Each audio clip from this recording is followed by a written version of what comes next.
ce colloque scientifique intitulé IFA Orunmila, introduction à une épistémologie, organisé dans le cadre de l'édition 2025 du Festival des Masques, ne constitue pas seulement un événement académique.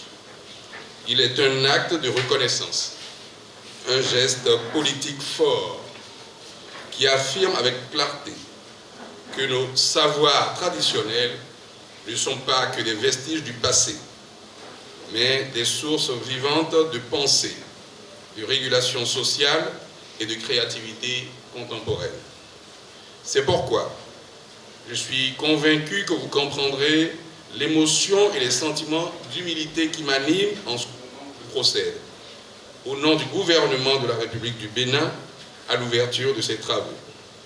Mesdames et messieurs, IFA, dans son essence, est une épistémologie complète, rigoureuse, structurée, fondée sur l'observation du réel, la transmission orale codifiée, l'usage du symbole, l'analogie et le dialogue entre les sphères du visible et de l'invisible.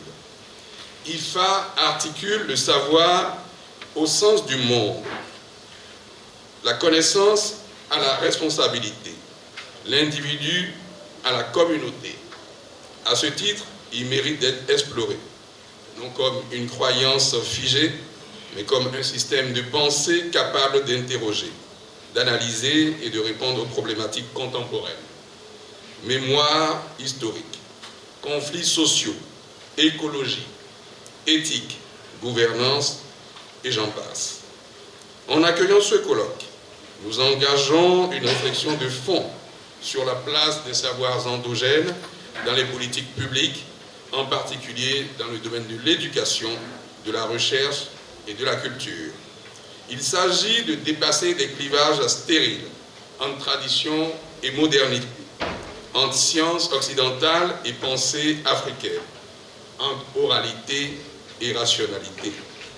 Nous saluons à cet égard l'ouverture inédite du dialogue entre chercheurs et praticiens de IFA, entre ceux qui théorisent dans les universités et ceux qui incarnent dans les temples et les familles les pratiques ancestrales. Cette alliance est précieuse, nécessaire, urgente. Éminents chercheurs, distingués invités, au-delà des échanges intellectuels, nous annonçons ici le lancement du chantier de création d'un centre d'interprétation de IFA, une maison IFA, ici même, à Porto Novo. Ce centre constituera un espace de dialogue permanent entre chercheurs, praticiens, artistes, étudiants et citoyens. Un lieu de médiation entre tradition vivante et recherche contemporaine.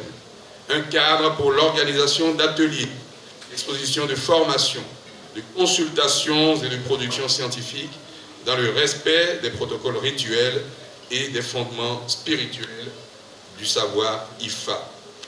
Dans cette dynamique, nous formulons également le vœu du retour de la tablette de consultation de Guédégbé, jadis outil de médiation des rois d'Abomey, aujourd'hui conservé à l'étranger.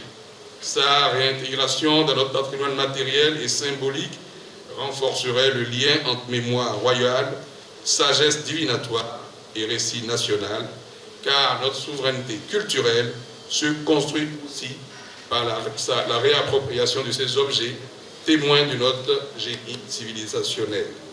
Nous devons enfin reconnaître les Babalao, Okabesio,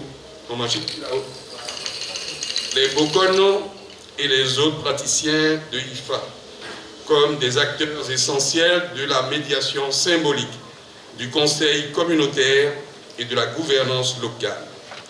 Il est par conséquent urgent de documenter leur savoir et leurs pratiques, leur garantir des cadres juridiques protecteurs, mettre en place des mécanismes de formation, de transmission, d'accompagnement professionnel.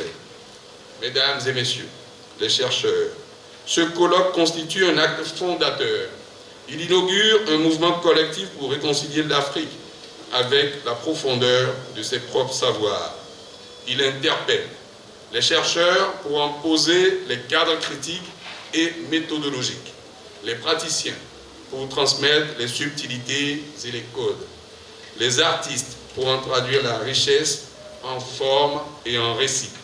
Les pouvoirs publics pour garantir les conditions d'une féconde convergence. En lançant officiellement les travaux de ce colloque, je voudrais former le vœu que ce dialogue fécond entre IFA Orunmila et les sciences contemporaines donne naissance à un nouvel espace de pensée et d'action, au service de pensée et d'action, disais-je, au service d'un Bénin souverain, enraciné, créatif et éclairé, capable d'embrasser pleinement les défis du XXIe siècle.